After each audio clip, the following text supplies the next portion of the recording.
चिराग पासवान एकदम से हाथ पैर धो के तेजस्वी यादव और उनके पार्टी के पीछे पड़ गए हैं और कहते हैं कि आइए हम आपको बताते हैं कि एम वाई समीकरण क्या होता है। दरअसल एम वाई समीकरण के ऊपर ही आरजेडी टिकी हुई है। दरअसल एम वाई समीकरण की राजनीति आज तक लालू यादव करते आए हैं, यानी मुसलमान और यादव की। और इस बार चिराग पासवान एकदम से स्पष्ट आ गए हैं और सिखाने लगे हैं कि एम वाई समीकरण का मतलब क्या होता है। चिराग पासवान ने एकदम से रगड़ दिया है तेजस्वी यादव को अपनी बातों से और अपने जवाबों से, एकदम से बोलती बंद करा दी है। क्या कुछ कहा है चिराग पासवान ने, सब कुछ आपको विस्तार पूर्वक हम समझाएंगे, लेकिन उससे पहले मेरा परिचय जान लीजिए। मेरा नाम है रजत और आप जनता जंक्शन देख रहे हैं। चिराग पासवान का क्या माहौल है, क्या जलवा है और किस तरीके से अभी वो छाए हुए हैं, ये किसी से छुपा हुआ नहीं है। चिराग पासवान जहां जा रहे हैं किसी को बुलाना नहीं पड़ रहा, ऐसे ही युवा वहां पे पहुंच जा रहे हैं। और अभी फिलहाल चिराग पासवान कल भागलपुर में गए थे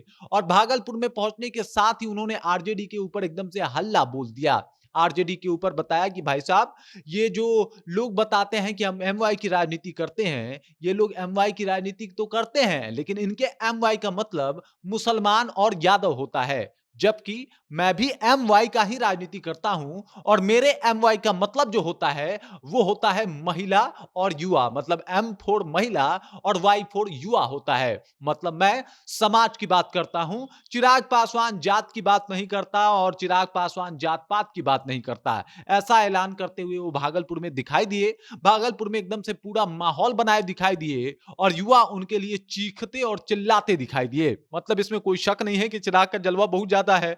इसी तरीके से आपने देखा होगा कि जब लालू प्रसाद यादव ने यह बात कही थी कि इस बार का चुनाव ईवीएम से ना करवा के बैलेट पेपर से करवाना चाहिए, उसके ऊपर भी चिराग पासवान ने कहा था कि भाई अगर आपको ईवीएम से डर लगता है तो चुनाव ही मत लड़िए। अब सोच लीजिए जिस मूड में, जिस फॉर्म में चिराग पासवान इन दिनों चल रहे हैं, उससे तो यही लग रहा है कि हाथ पैर धो के ये आरजेडी के पीछे, तेजस्वी यादव के पीछे पड़ गए हैं कि आने वाला वक्त हम आपका रहने नहीं देंगे और ये जो 2025 विधानसभा का आपका सपना है जीतने का, उसे हम पूरा नहीं होने देंगे। देखिए चिराग पासवान का जो हाइप है आज बिहार ही नहीं बल्कि पूरे देश में, वो किसी से छुपा नहीं है। चिराग पासवान जहां भी जाते हैं एकदम से 2 मिनट में भीड़ इकट्ठी हो जाती है। चिराग पासवान के भाषण को लोग खूब ज्यादा पसंद करते हैं, शेयर करते हैं और चिराग पासवान का एक वोट बैंक भी है, मतलब उनका एक आधार भी है, जहां पे चिराग पासवान के चहेते लोग इतने ज्यादा हैं कि चिराग पासवान की राजनीति इतनी जल्दी ठंडी पड़ने नहीं दे सकते।